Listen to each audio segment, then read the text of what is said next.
presenter is Suyash Anand from Synopsys. Suyash is a staff application engineer from Synopsys Technical Sales Group, a team dealing with addressing multi-physics integrity challenges in 3D IC stack die designs and developing methodologies to seamlessly integrate chip and package designs for 3D ID systems. He received his Master of Science degree in Mechanical Engineering from Texas A&M University, with a thesis involved in developing a coupled CFD and FEM solver to address fluid structure interaction problems related to power harnessing and bio-locomotives. Please take it away. Thank you. Hello everyone and good afternoon. So in this session we are just going to see two major questions. We are trying to answer two major questions. Why do we need thermal analysis and why do we essentially need that in an implementation stage itself? So this presentation is more concentrated on chip level thermal analysis, where we are trying to model the convection through stack die design. So as we go towards 3D IC designs, doing thermal analysis becomes an essential in order to maintain the chip at a certain operating power and ensure the peak performance of the chip as well. Now, if we look at the entire design stage of a chip, we start with the architecture stage, go to the implementation, and finally sign off. And if we look at the available thermal flows right now, there are set thermal flows that are already available in the early architecture and sign off stages. In early architecture stage, we adopt block-based analysis in order to model the entire power. Basically, we have the power layout or the architecture of the entire chip, do a simple thermal network or use system-level thermal analysis tools in order to get a brief estimate of the temperature of the chip. And we can do some kind of block changes and all those things. And finally, if we go to the sign-off stage is primarily used for thermal sensor placement. And here, if we look at the layout design, everything gets signed off, and ultimately we cannot do any much design changes during this sign-off phase. Now, if as we go towards 3D IC, it's very essential to make sure that the heat gets dissipated properly in the 3D IC framework to the heat sink on the top. Now, this essentially needs the chip engineers and packaging engineers to work concurrently in order to make sure that they do not have any thermal entrapments which will ultimately affect the performance of the chip. Now, hence, it becomes very essential for us to go shift left to the implementation stage itself in order to do all the thermal analysis. And if we look at this slide, we can see clearly two major concerns or motivation behind this. When we use block-based thermal analysis for early design stage, all that we get is reduced accuracy and simpler optimistic thermal estimates. And the second thing is, if we use very detailed thermal analysis at the sign-off, we have lots of dependencies in order to do the complete sign-off. And we can clearly see in the picture shown on the right. And if we look from the reverse, to do a chip-level thermal analysis in Heterogeneous electrothermal, we need to generate a tile-based chip thermal model, which is nothing but a power map containing also the routing information in a tile-based format.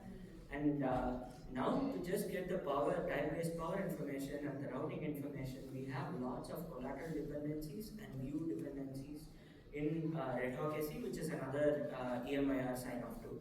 Now, the essential goals of this particular study is to generate this detailed tile-based density at a implementation stage itself, reduce the dependency on the number of sign-off collaterals for the packaging engineers to do earlier design changes, and finally propose an effective method for thermal design for system technology and co-optimization solutions, especially for 3D IC designs.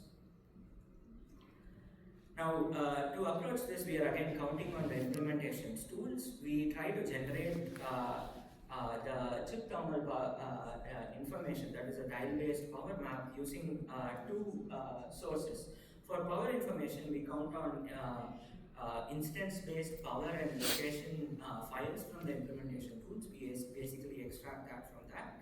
And for routing information, we count on the current iteration of the GDS or a older GDS, that is the design of an older technology. And that is because we'll have a lot of routing overlaps as technology progresses, and all that we are trying to find here is the thermal resistance that is contributed by the routing.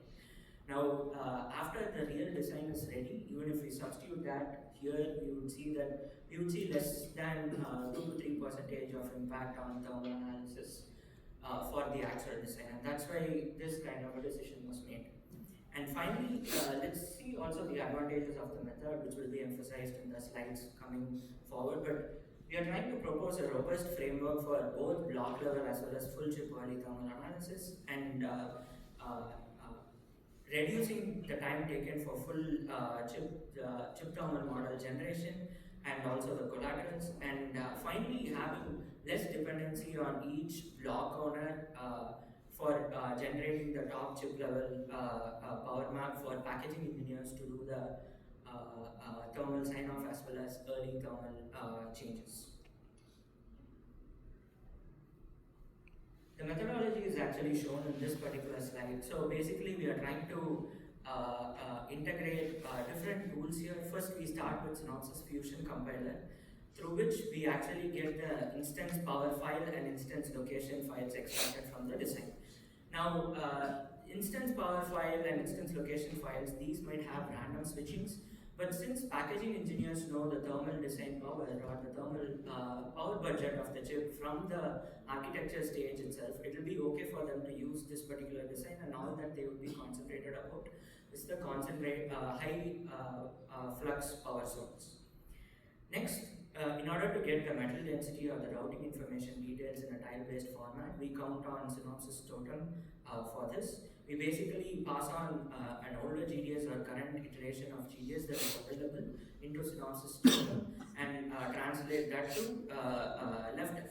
Now we pass on both the instance power file and the leftf generated into Synopsys RedHawk-SE in order to generate the chip thermal model, which is a tile-based power model which includes both the power information as well as the routing information together. Basically, we stitch the power and routing together into a single file. And ultimately, we try to use this for thermal analysis using RedHawk-SE electrothermal. Now, there are lots of advantages for this, and this is a very robust method. If you can see at the middle of the slide.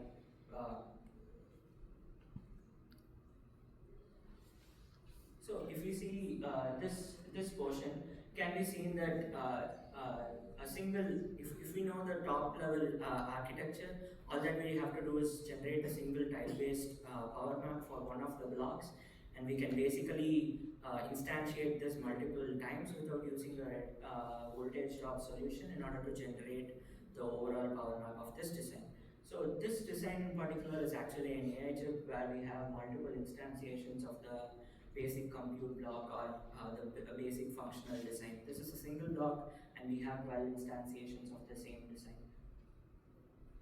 Ultimately, the advantage is this method generates the chip thermal model at least 2 times faster with less than 2% loss in accuracy, and we are comparing this power map with the sign-off power map in order to make all these comments. And the other key advantage is we get this at an early design stage, so it helps the packaging engineers to develop effective cooling solutions in order to address all these hotspots, especially when we are going to solutions like liquid jet cooling, jet impingement coolings, for which hotspot location is one of the prime needs for the packaging engineers. Now the case specification is actually shown on this particular slide. We have we have a 2D IC as well as 3D IC containing a die connected to the heatsink with the help of lid at a temp. But what we have to majorly see is the 2 different power maps. One is the constant block-based power map and the tile-based power map. And if we see the legends in specific, we can see that the tile-based power map generated using this implementation tools captures high power flux density zones, and this natively is supposed to give us better hotspot predictions and a better maximum temperature estimate. And that is actually shown in the next slide. Now this slide shows us the temperature contour of the 2D IC design, where we have just the bottom line connected to the heatsink system. First thing to observe is, now if we look at the middle portion, we see sharp thermal gradient zones that are effectively captured by this approach, and this was not actually captured with the use of constant block-based power map.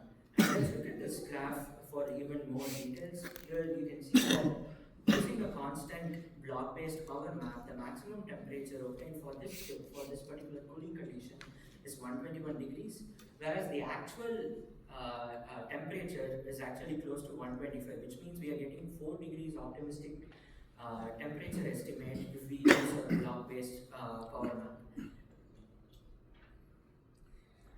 Ultimately, if we look at the advantages, the first thing is input collaterals.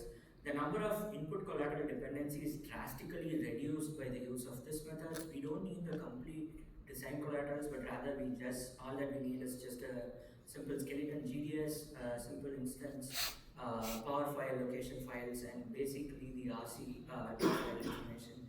And in terms of runtime, we see a drastic improvement in runtime here. The runtime reduced from 33 minutes, which is needed for sign-off CTM generation, to just 13 minutes. And not just that, the main takeaway is the streamlining of this particular flow, where a single packaging engineer can use the single cockpit for data sharing, and all that the chip engineers have to do is generate block level GDS and instance power files for each of their block designs and share it in a common cockpit.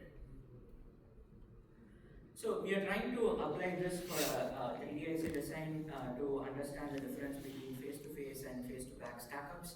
The face-to-back stackup thermal analysis is actually shown here, and we can easily see the temperature estimates of the top die and bottom die here. And if we go to the next slide, this is the key takeaway which we are trying to prove through this early thermal analysis. The face-to-face design performs 10 to 11 degrees worse than face-to-back designs, and this has been captured accurately with the implementation driven power modeling using this particular flow that was developed. So ultimately, I think top of the hand. So summarizing this conclusion, we try to propose a novel method for generating type-based CTM power map using power information from instance implementation tools and older GDS. This method is at least 2 times faster than the conventional sign-off thermal analysis, and also enables designers to do this thermal analysis at an early design stage itself. Thank you, and I'll be in the poster session as well, and I'll be happy to address questions over there if you have any. Thank you.